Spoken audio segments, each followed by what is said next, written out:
Hello everyone and welcome to the Wolfszeit channel. Today we have a very special topic, always special, that PvP training and exercise is important. And I know that you're all waiting also for the stream summary. Some words to the stream summary from my cats who summarized the situation. The stream summary will come soon. Yeah. Meow meow. But we will bring light to our other topic today besides invasions or the new juicy TC Overhaul. Because with the new TC and slightly combat overhaul with the special abilities and stuff when the Reckoning patch will hit, will affect everyone. I wanted to take the time and remind everyone that PvP practices are very important. And that some animations really making frame drops. When some Star Wars employee is listening here, please direct that to your FX artist and stuff. Would be awesome. And in relatively low population time, like these, PvP practices are more or less necessary for your guild to survive more or less in the upcoming months and stuff, because if you establish something like a training routine like we had for years, it really brings benefit to everyone. We have a complete optional training, and here we made a special training just for very small scale PvP. The most important thing about the trainings is for the new players, of course, to learn PvP, to learn group PvP and stuff. Something like positioning yourself, also something like calling for a healer or something like calling for backup, or learning how people communicate in small scale PvP fights, because that is the most crucial thing in the PvP in this game. It's not directly your 1 versus 1 skill or your combat skill alone. It's also the communication with your teammates and the team play. And the interesting thing is, when you're mixing the teams all the time, you're playing with nuances of playstyles and stuff, and the better your experience in that will be. Of course, I'm very sorry for the background footage here. I'm not good at PvP. This combined with low reflexes, because cannabis is finally legal in Germany completely, which is awesome. And my player skills, I'm also bad at Counter-Strike, and I'm also bad at many other games. But strategy games are different. I love Stronghold. You can't place that there, my lord. The granary is full, sire. Not enough wood, sire.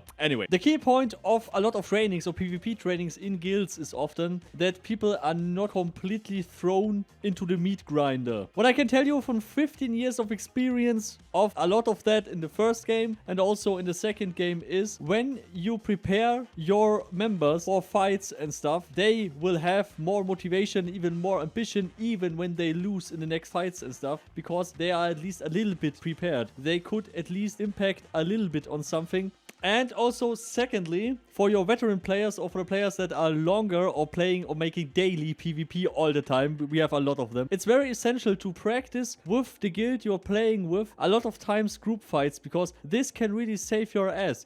Oftentimes, we as Wolfszeit Guild are 10 versus 15, are 5 versus 10. And of course we are taking the fight because we know we have enough practice and we have enough skill to handle that. And we have very skillful fighters. We also have not so skillful ones. Look at me, I have no talent and no skill. And some days you will lose in PvP and some days you will win in PvP. But in the core essence, it's necessary to make a lot of PvP trainings to keep the morale of your group high. Because when you're just, for example, it's the human mind, it's a human condition. When you're making 100 fights and you're losing 70 fights out of that, 70 group fights out of 100, of course the morale of the whole group will go down in the long run. This is really why it's vital. And I'm also realizing while I'm telling you that this is utterly a little bit of stupid move to tell you that you should practice more, because then maybe our enemy is better, but this also makes us better, so this is good. But we will also see how the combat will change with the combat overhaul in the Reckoning patch and stuff. But currently, at least the mages and stuff can exercise a lot.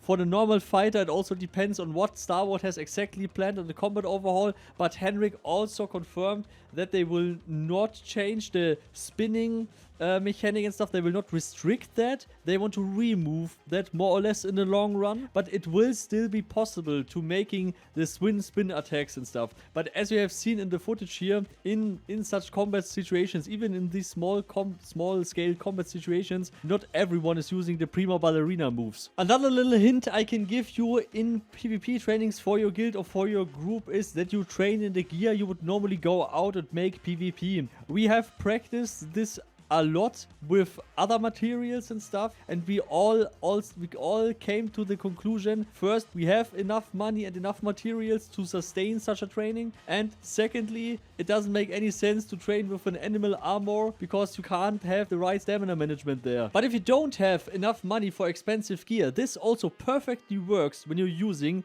fasten your seatbelts, when everyone is using, for example, grain steel or pig iron, or even, no joke, cuprum, or something that is similar to the weight of your weapon that you normally use in PvP. And maybe you can also make cheap armor parts out of just, for example, pig iron or other shit. I mean, this is then low budget training, but it also works because we also tried that for about a year and it worked perfectly fine. So this is also a very good thing that you can save a lot of money. There are also many things that you could exercise in the PvP training, for example. I mean, if you're just making, for example, one big scale training, 20 versus 20, then you're making 2 small scale trainings like 5 versus 5 or 10 versus 10 or something like that. Then you're making maybe an archery training like, okay, everyone is getting up the stronghold, and then a few people are running down there and try dodging their arrows and stuff, and people are learning to actually shoot on moving targets and stuff. This is also very vital training in some part, because just for example, when we're getting hired for the next siege and stuff and we need to defend something, or I don't know, and maybe one squad of us are just on a wall or something and are 10 or something like that, and we all say, oh, let's focus that mage there, and everyone is picking out their bow and exactly hitting that mage and one-shot him. This is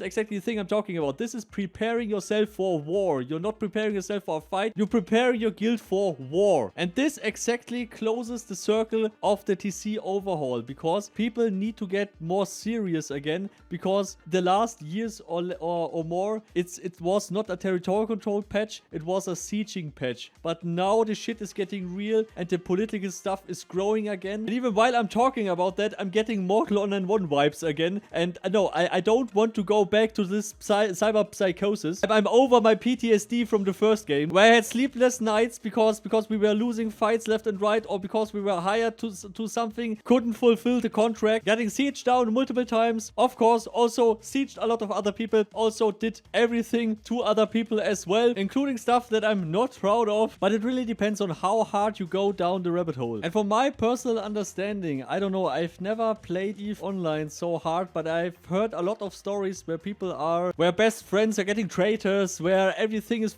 crumbling down, whole empires getting lost, and people are losing their mind or something like that. And I can clearly give you one spoiler here. I don't know EVE, but I know Mortal, and I know territory control, and I know this rabbit hole, and I can really tell you that. I'm happy that finally the TC rework comes, but with that also my PTSD rises. But the confidence of the people you're playing with, the confidence of the guild you are in, the baseline of that is often the training and the winning of fights. And training is so necessary because this is the best example for that. We stole a lot of relics because we have endurance, dedication, and passion for the stuff we are doing, and we annoyed the hell out of Odin's Seed for 76 hours straight. The record of one guy was, he was 22 hours, from 22 hours online, he was like 18 hours in fights. Until they were so fed up with that they decided to just don't push anymore. No offense here against Odin's Seed. This was just an example. And we just wanted to prove that Star Wars relic policy is not good at first. This is why we wanted it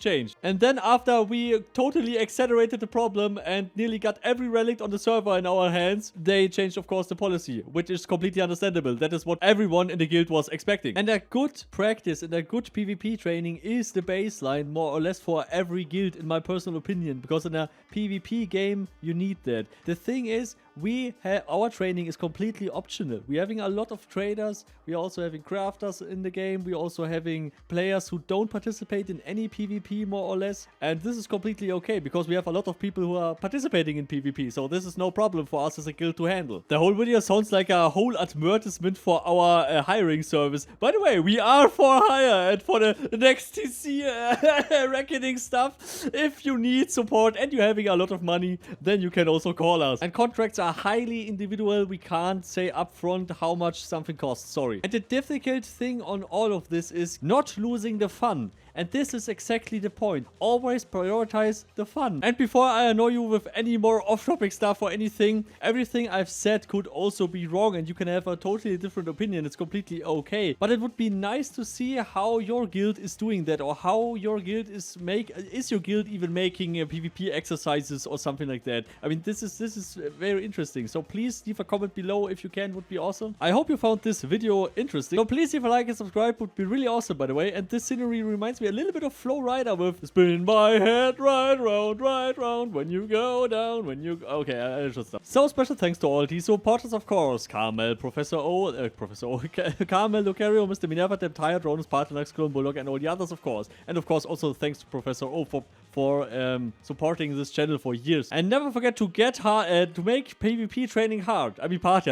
hard. See you all next time. Goodbye. Okay, now the spinning getting even more crazy. This reminds me of GTA 4 when it came out. It had also the same ragdoll physics, it seems.